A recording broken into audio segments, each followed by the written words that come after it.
Assalamualaikum warahmatullahi wabarakatuh. Perkenalkan, nama saya Khofifah Indah Firdaus, NIM 1904576. Baiklah, di sini saya akan menjelaskan terkait materi administrasi peserta didik. Administrasi peserta didik menurut Sutipjo dan kawan-kawan merupakan proses pengurusan serta layanan dalam hal-hal yang berkaitan dengan murid di suatu sekolah, mulai dari perencanaan penerimaan murid baru, pembinaan selama murid berada di sekolah, sampai dengan murid menamatkan pendidikannya. Sedangkan menurut Suharsini dan kawan-kawan, administrasi peserta didik dapat definisikan sebagai pencatatan siswa, mulai dari proses penerimaan hingga siswa tersebut lulus dari sekolah yang disebabkan karena tamat atau sebab lain.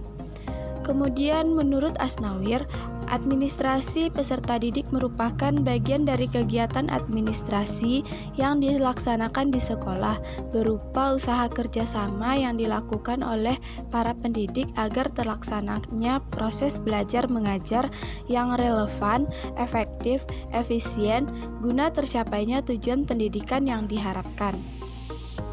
Nah, dari beberapa pendapat para ahli tersebut, maka dapat kita simpulkan bahwasanya administrasi peserta didik merupakan suatu proses atau kegiatan yang dilakukan terhadap siswa, mulai dari perencanaan penerimaan peserta didik sampai peserta didik menamatkan pendidikannya guna mencapai tujuan pendidikan secara efektif dan efisien.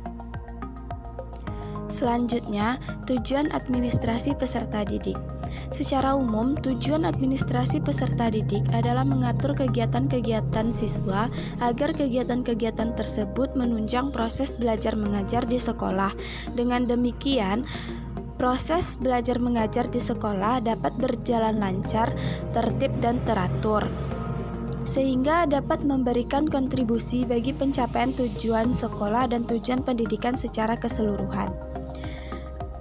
Sedangkan menurut Eka, tujuan khusus administrasi peserta didik ada 4. Yang pertama, meningkatkan pengetahuan, kemampuan, dan psikomotor peserta didik. Yang kedua, melanjutkan dan mengembangkan kemampuan umum, maksudnya di sini kecerdasan, bakat, dan minat peserta didik.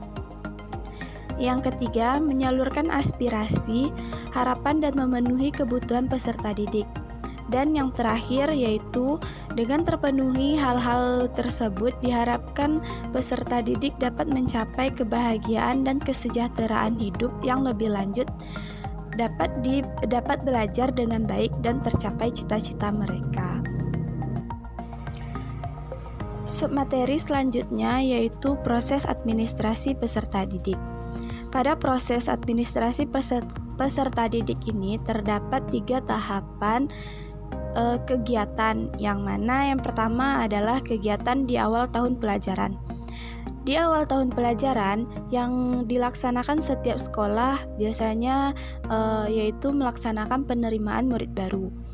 Ada beberapa kegiatan yang dilakukan dalam penerimaan murid baru, yang diantaranya adalah penetapan daya tampung, penetapan syarat-syarat murid baru, dan pembentukan panitia atau petugas penerimaan murid baru.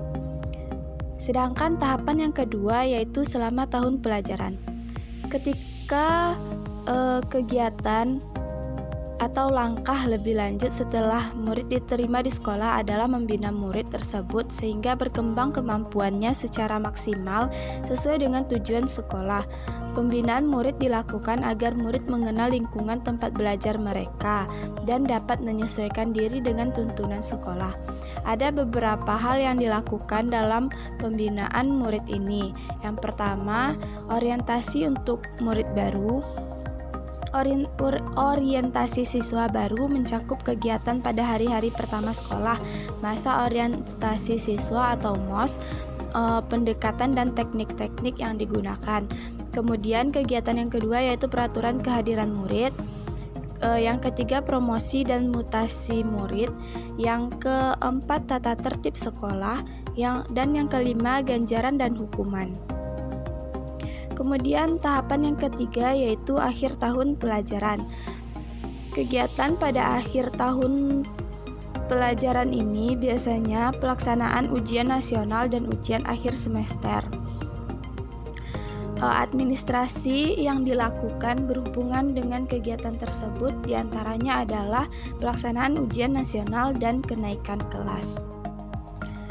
Materi yang selanjutnya yaitu instrumen administrasi peserta didik, yang mana instrumen ini terbagi menjadi dua, yaitu instrumen administrasi peserta didik manual dan instrumen administrasi peserta didik elektronik.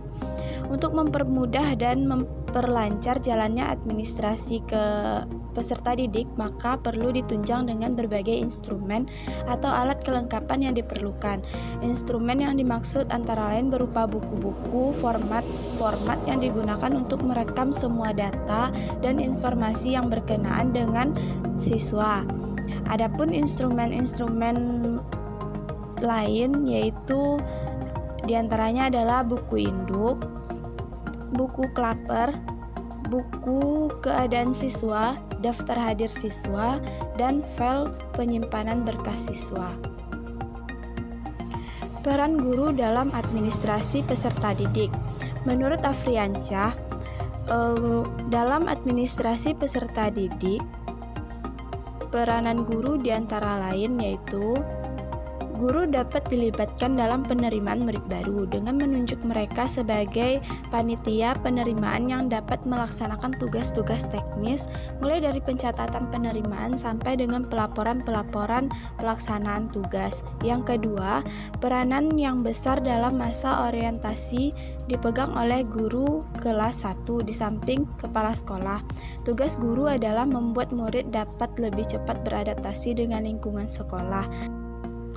Yang ketiga yaitu untuk pengaturan kehadiran murid di kelas, guru pun mempunyai andil yang besar. Yang keempat, guru harus mampu menciptakan suasana yang mendorong timbulnya motivasi murid untuk senantiasa berprestasi tinggi. Sedangkan yang kelima, guru harus berperan besar dalam menciptakan disiplin sekolah atau kelas yang baik, karena di sekolah merupakan masa pembentukan disiplin yang sangat menentukan untuk masa depan murid tersebut. Untuk membuat murid disiplin, guru diharapkan mampu menjadi contoh atau panutan bagi murid-muridnya. Baiklah, mungkin cukup sekian penjabaran materi yang dapat saya sampaikan. Lebih dan kurang saya mohon maaf. Saya Khofifah Indah Firdaus pamit undur diri. Wabillahi taufiq wal hidayah. Wassalamualaikum warahmatullahi wabarakatuh.